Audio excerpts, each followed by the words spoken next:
Cybercrime.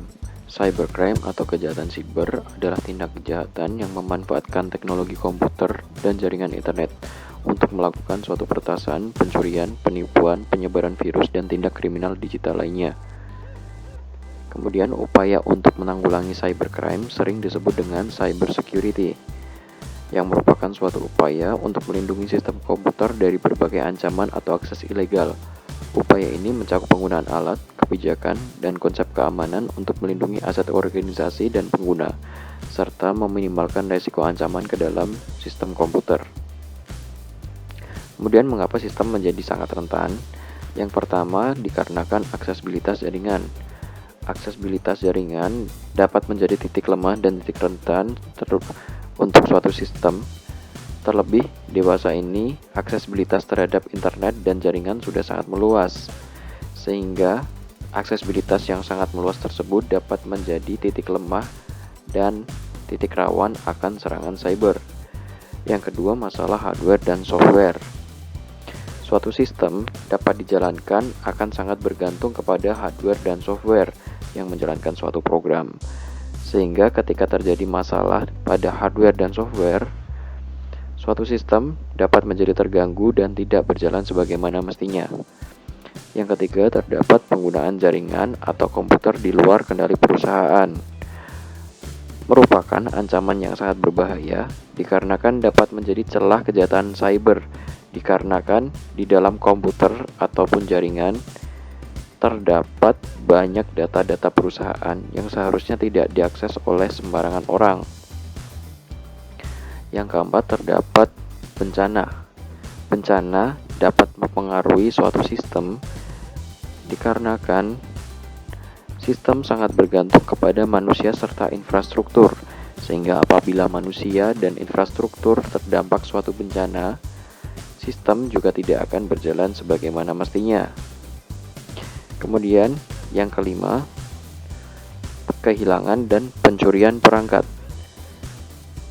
Pencurian perangkat dapat menjadi ancaman dikarenakan suatu sistem dapat dijalankan dengan media ataupun alat atas gabungan suatu perangkat.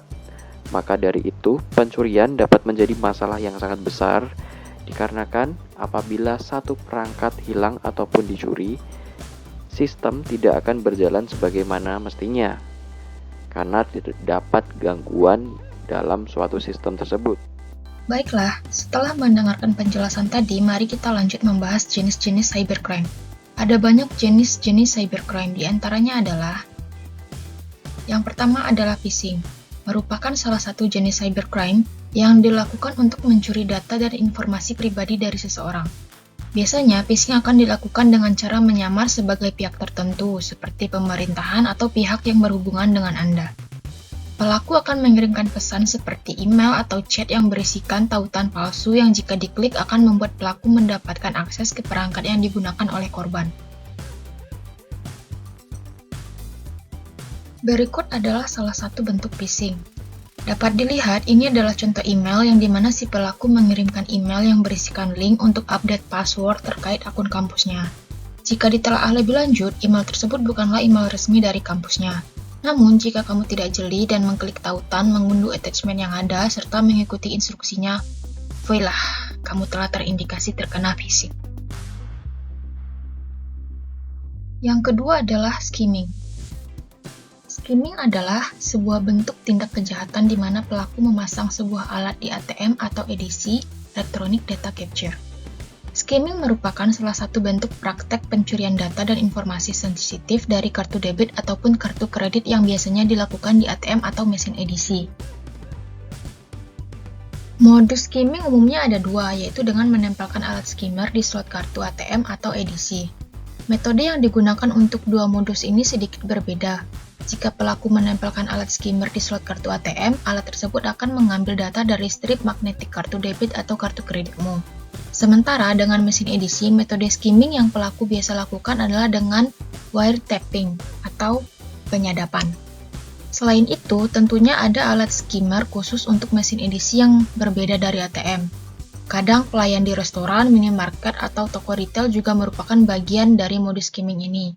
Ketika kita melakukan pembayaran dengan kartu debit atau kartu kredit, tentunya kartu akan diserahkan pada pelayan. Mereka dengan sengaja sudah menanamkan alat skimming di mesin edisi untuk pembayaran dan mencuri data kartumu dengan cara tersebut.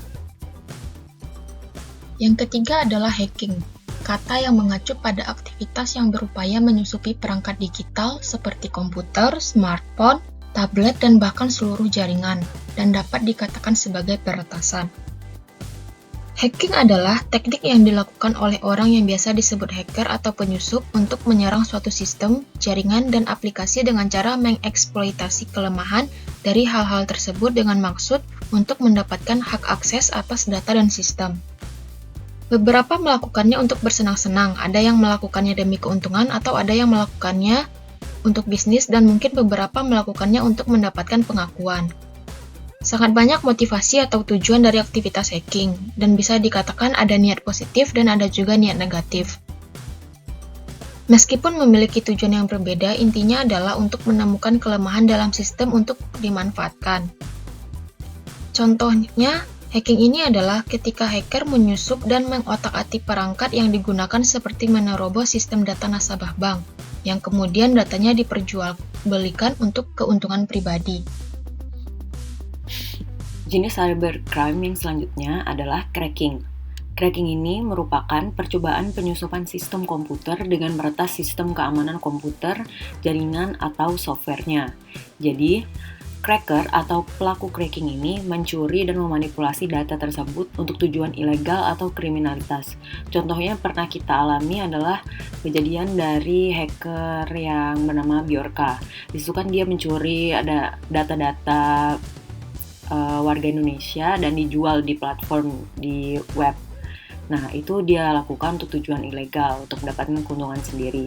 Nah, sehingga kejahatan cyber ini wajib diwaspadai oleh tim IT perusahaan agar sistem komputer atau website bisnisnya tetap aman, apalagi terdapat data pelanggan atau perusahaan di dalamnya, dan kalau kita ada data pribadi warga Indonesia gitu.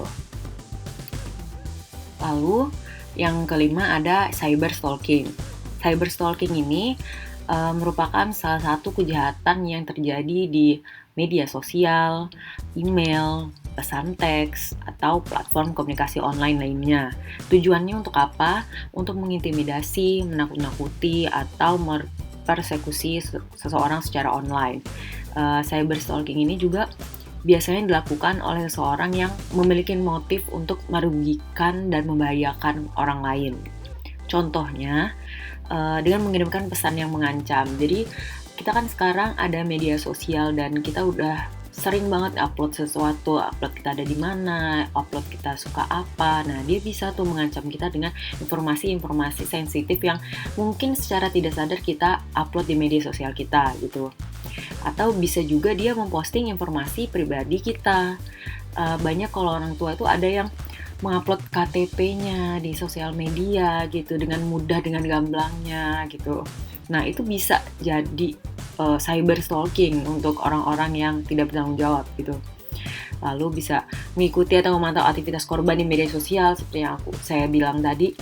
Kita kadang setiap menit kita berubah-ubah, setiap jam kita berubah-ubah lokasinya, tapi kita selalu update di media sosial. Nah, situ bisa aja orang stalking kita dan mengikuti keberadaan kita di mana untuk meraup sebuah keuntungan dari situ. Atau bahkan bisa juga melakukan serangan DDoS ke situs web atau akun korban. Dan yang keenam ada pemalsuan data. Nah, target serangan cyber yang ini adalah data atau informasi dari dokumen penting yang tidak disimpan dengan proses enkripsi di internet. Jadi, dokumen tersebut disimpan dalam situs berbasis web database, tapi bisa diakses oleh siapapun, termasuk pelaku cybercrime itu sendiri. Contohnya nih, pemalsuan informasi alamat di surat undangan wawancara. Jadi, korban itu akan, saya mau mendaftar lowongan kerja di sini. Ternyata informasi alamat surat undangan wawancara itu tuh salah, datanya palsu gitu. Itu dari oknum-oknum aja gitu. Nah, di situ kan dia akan dapat informasi-informasi pribadi seorang yang akan mendaftar lowongan kerja tersebut gitu. Selanjutnya mengenai kasus cybercrime. Di sini contohnya yaitu kasus hacker Bjorka pada 2022. Jadi pada tahun 2022 kemarin Indonesia dikemparkan nih dengan kasus kebocoran data yang dilakukan oleh hacker Bjorka. Data sensitif milik warga Indonesia tersebut diklaim Bjorka diperoleh dari beberapa sumber resmi, misal dari operator internet IndiHome, KPU, dan progres registrasi kartu SIM.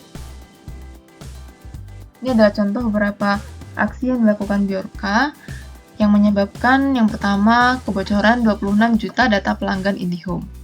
Jadi pada 20 Agustus 2022 kemarin, Bjorka membagikan 26 juta data yang diklaim milik pelanggan IndiHome di Bridge Forums.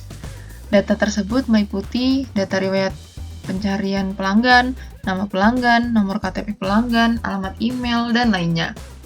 Yang kedua, menyebabkan kebocoran 1,3 miliar data kartu SIM. Pada 31 Agustus 2022 kemarin, Bjorka membagikan data kartu SIM milik pelanggan Indonesia yang berisi nomor KTP, nama operator seluler, nomor telepon, dan tanggal registrasi.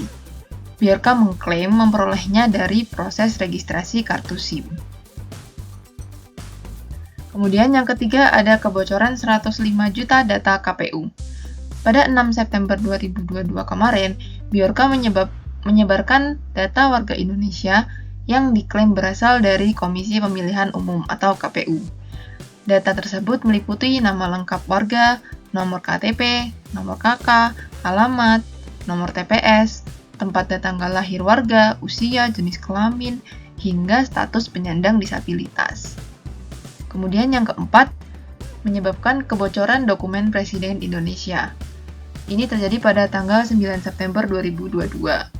Bjorka mengklaim memiliki beberapa dokumen dalam file terkompres sebesar 40 MB dengan judul seperti permohonan dukungan sarana dan prasarana, surat rahasia kepada Presiden dalam amplop tertutup, dan sebagainya.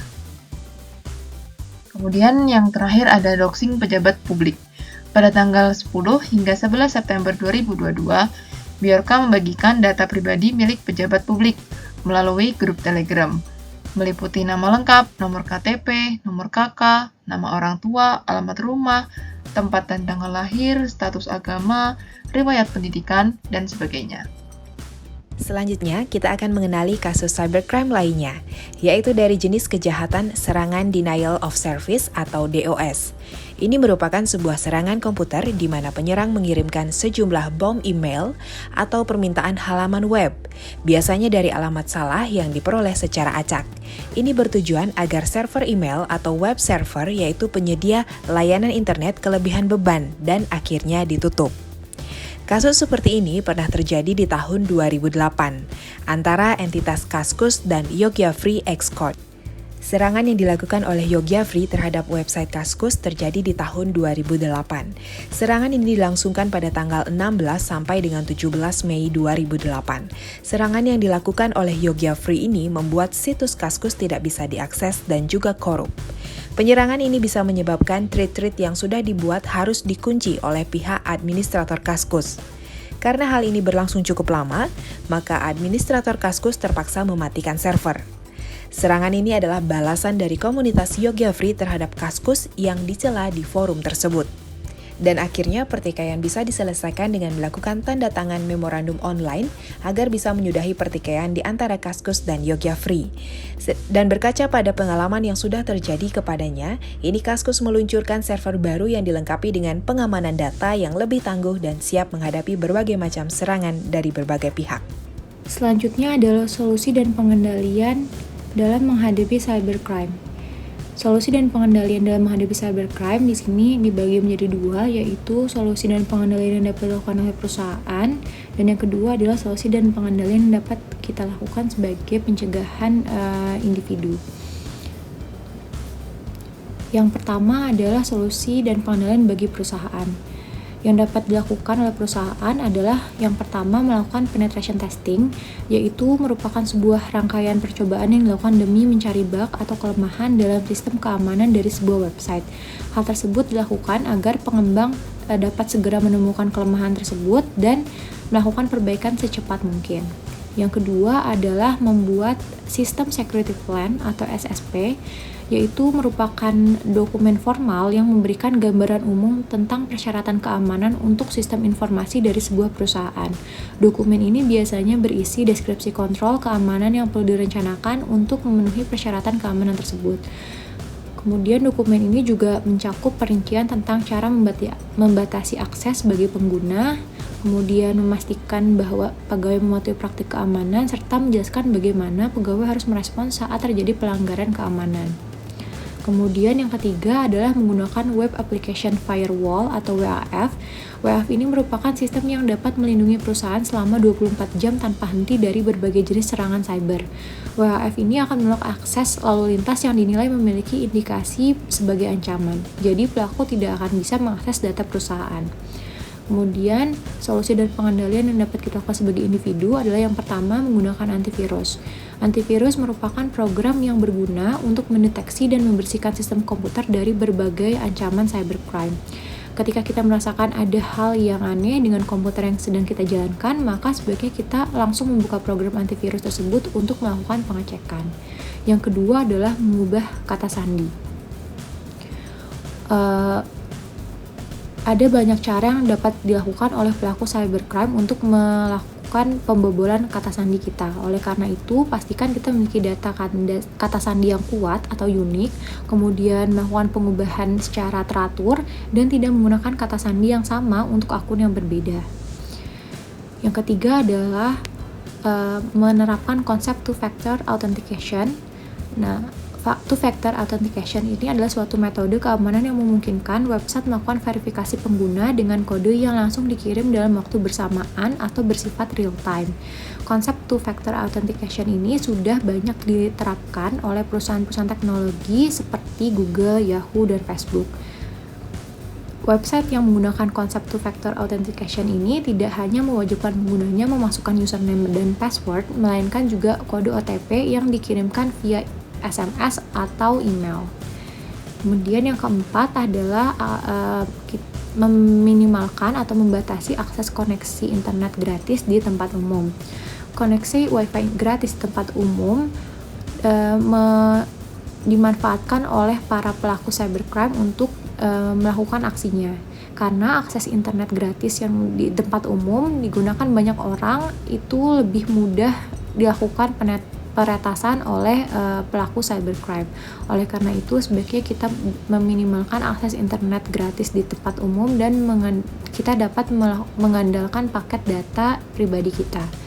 Dan yang kelima adalah melakukan backup data secara berkala.